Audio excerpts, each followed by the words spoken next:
Assalamualaikum warahmatullahi wabarakatuh. Kali ini kita akan membahas soal SKP CPNS Pedagogik Umum bagian teori belajar. Jangan lupa seperti biasanya tekan tombol subscribe, share ke media sosial atau grup-grup belajar SKP CPNS, dan like. Soal pertama, aliran teori belajar yang memandang bahwa belajar merupakan perubahan persepsi dan pemahaman adalah A. Kognitivisme, B. Humanis, C. Behaviorisme, D. Konstruktivisme. Jawaban A. Kognitivisme, karena kognitif ini berkaitan dengan akal pikiran, jadi tentang persepsi dan pemahaman. Soal nomor 2, aliran teori belajar yang memberi penekanan tentang perilaku manusia sebagai hasil interaksi faktor dalam diri dan lingkungan adalah A. Behaviorisme, B. Kognitivisme, C. Konstruktivisme, D. Sosial. Jawaban A. Behaviorisme, karena ada kata kunci perubahan perilaku manusia. Jadi kalau kognitif tadi tentang akal pikiran, behaviorisme itu perilaku atau tingkah laku, sedangkan konstruktivisme itu berarti konstruksi itu dasarnya, berarti sudah antara ilmu baru dan yang punya itu digandingkan. Kalau sosial berarti teori tentang sosial. Lanjut, soal nomor 3. Pada masa kini, siswa dituntut untuk dapat belajar setiap saat dan bisa terjadi dimanapun. Hal ini terjadi karena kemajuan teknologi yang memungkinkan belajar jarak jauh dalam jaringan atau online.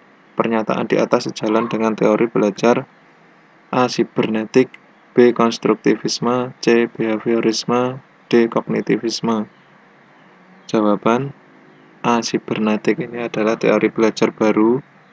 Ini teori yang memanfaatkan kemajuan teknologi. Seperti saat ini kita banyak yang belajar di rumah, pembelajaran tetap berlangsung dengan cara belajar jarak jauh dalam jaringan atau online, atau biasa dikenal belajar daring. 4. Belajar sebagai hasil meniru aktivitas orang lain merupakan salah satu pernyataan terkait teori belajar menurut A. Brunder, B. Bandura, C. Gagne, D. Ausubel. Jawaban B. Bandura. Teori belajar Bandura yaitu meniru aktivitas orang lain, jadi belajarnya dengan cara peniruan.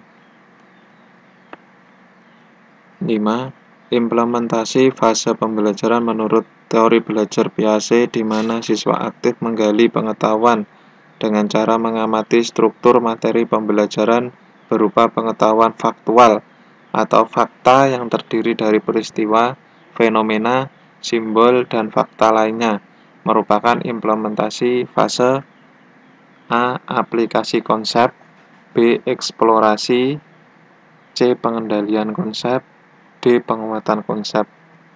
Jawaban B. Eksplorasi, karena tadi terdiri dari peristiwa, fenomena, simbol, dan fakta, jadi bereksplorasi. 6.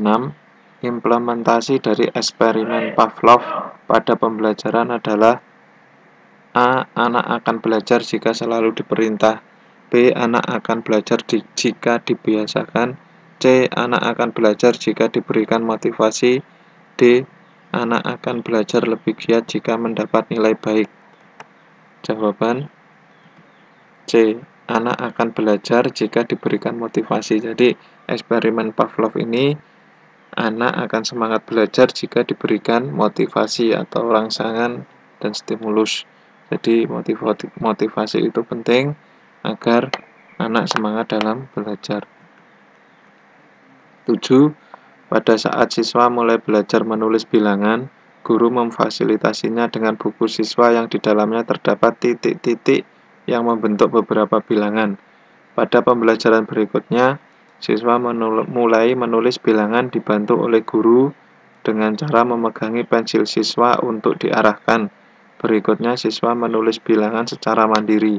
Aktivitas tersebut merupakan penerapan salah satu prinsip pada teori belajar Skinner, yaitu A. Prinsip pembentukan, B. Prinsip penghapusan, C. Prinsip hukuman, D. Prinsip penguatan. Jawaban A. Prinsip pembentukan, karena ini pembentukan dasar anak bisa menulis. Kalau penghapusan tidak mungkin, prinsip hukuman tidak mungkin, penguatan itu tidak mungkin karena berasal dari awal tadi, yaitu adanya titik-titik yang membentuk bilangan, kemudian gurunya mengarahkan pensil yang dipegang bersama. Jadi ini proses pembentukan, yaitu dasar awal siswa bisa menulis bilangan dari arah mana, seperti itu. 8. Menurut aliran teori belajar humanisme, tujuan belajar adalah untuk memanusiakan manusia, sehingga tujuan utama guru adalah A. Membantu siswa belajar menjadi manusia dewasa, B. Membantu siswa tumbuh dan berkembang sesuai dengan potensinya, C. Membantu siswa mengenal diri mereka sendiri sebagai manusia unik, D. Membantu siswa belajar bagaimana menghargai manusia lain. Jawaban B. Membantu siswa tumbuh dan berkembang sesuai dengan potensinya. Jadi anak tidak harus dituntut seperti kemampuan guru. Nah, ini sesuai dengan teori belajar humanisme, yaitu memanusiakan manusia. Jadi siswa itu tidak dituntut seperti apa yang diinginkan oleh guru. Jadi memanusiakan manusia. Apa potensinya? Guru wajib mengembangkannya. Jadi semakin banyak siswanya, peran guru semakin berat, semakin penting. Jadi anak akan bahagia saat pembelajaran, tidak jenuh. 9. Salah satu fase pembelajaran dengan menerapkan teori Pavlov dengan cara mengurangi bahkan menghilangkan stimulus kondisi secara berangsur-angsur, sehingga yang tersisa adalah stimulus utama supaya respon tetap terjadi. Meskipun tanpa stimulus kondisi disebut fase A. Generalisasi, B. Akuisisi, C. Diskriminasi, D. Eliminasi. Jawaban D. Eliminasi, karena ada kata kunci menghilangkan stimulus kondisi secara berangsur-angsur. Jadi stimulusnya tadi ada banyak, secara bertahap stimulusnya ini dikurangi sehingga mencapai stimulus yang diinginkan atau stimulus utama. 10. Teori belajar tentang Zone of Proximal Development atau ZPD yang mengatakan bahwa perkembangan potensial akan selalu lebih tinggi dan dibandingkan perkembangan aktual karena pengaruh dari lingkungan yang dikondisikan dengan baik, merupakan teori A. Gagne, B. Thorndike, C. Pavlov, D. Vygotsky. Jawaban Vygotsky. Jadi teori yang tentang ZPD, Zone Proximal Development, itu merupakan perkembangan potensial akan selalu lebih tinggi dibandingkan perkembangan aktual atau nyata. Itu adalah teori belajar Vygotsky. Terima kasih, cukup sekian dari saya. Selalu tonton terus video di channel ini supaya channel ini berkembang dan belajarnya bisa lebih bagus lagi.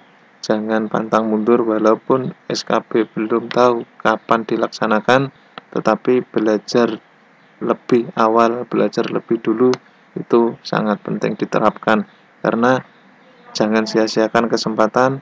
Anda sekalian sudah masuk 3 besar, tinggal 1 langkah lagi kalian akan mewujudkan atau akan terwujud cita-cita kalian sebagai ASN. Cukup sekian dari saya, ada kurang lebihnya saya mohon maaf. Saya akhiri, wassalamualaikum warahmatullahi wabarakatuh.